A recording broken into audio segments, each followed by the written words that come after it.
Die boek Rut, hoofstuk 1. En in die dae toe die rigters geregeer het, was daar hongersnood in die land. Daarom het 'n man uit Bethlehem Juda weggetrek om as 'n vreemdeling te vertoef in die veld van Moab. Hy en sy vrou en sy 2 seuns.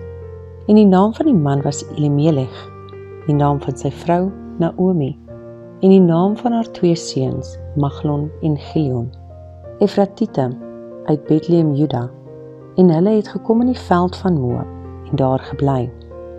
En Elimelech, die man van Naomi, het gesterwe, maar sy met haar 2 seuns het oorgebly. En hulle het vir hulle Moabitiese vroue geneem. Die naam van die een was Orpa en die naam van die ander Rut. En hulle het daar omtrent 10 jaar gebly.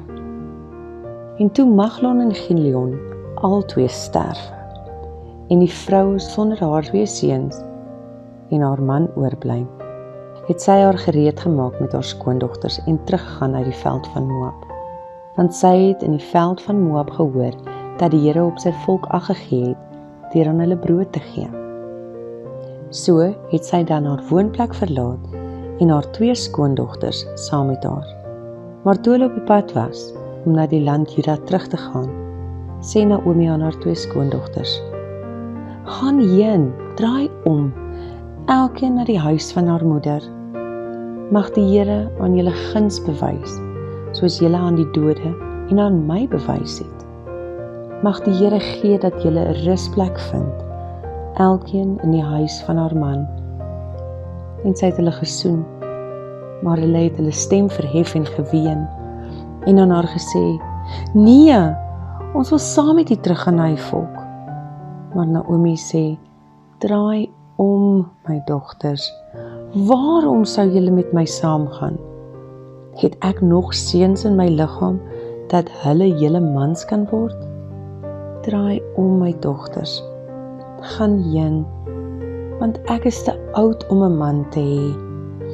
Al sou ek sê, ek het hoop, en nog vannag aan 'n man mag behoort, en ook seuns baar, sou julle in die geval kan wag totdat hulle groot geword het?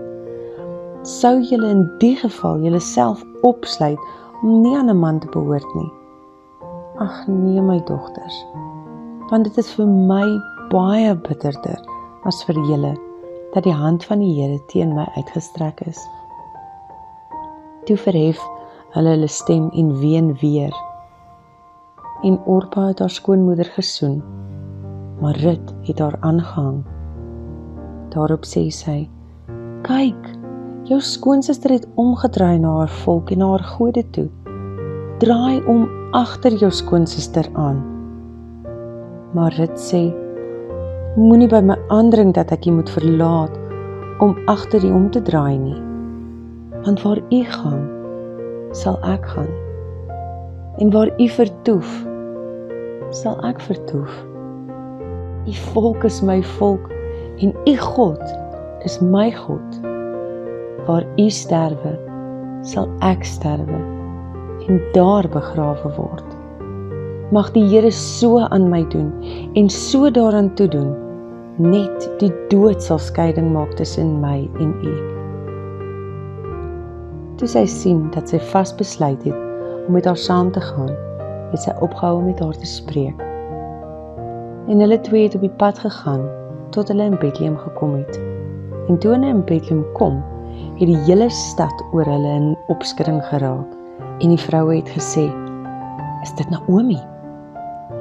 Toe antwoord sy hulle: "Noem my nie Naomi nie, noem my Mara, want die Almagtige het my baie bitterheid aangedoen. Vol het ek weggetrek, maar leeg het die Here my laat terugkom. Waarom sou julle my Naomi noem, terwyl die Here teen my getuig het en die Almagtige my kwaad aangedoen het?" So het Naomi dan teruggekeer, en Rut, die Moabitiese, haar skoondogter, wat saam met haar uit die veld van Moab teruggekom het, en hulle het in Bethlehem gekom, in die begin van die garsoes.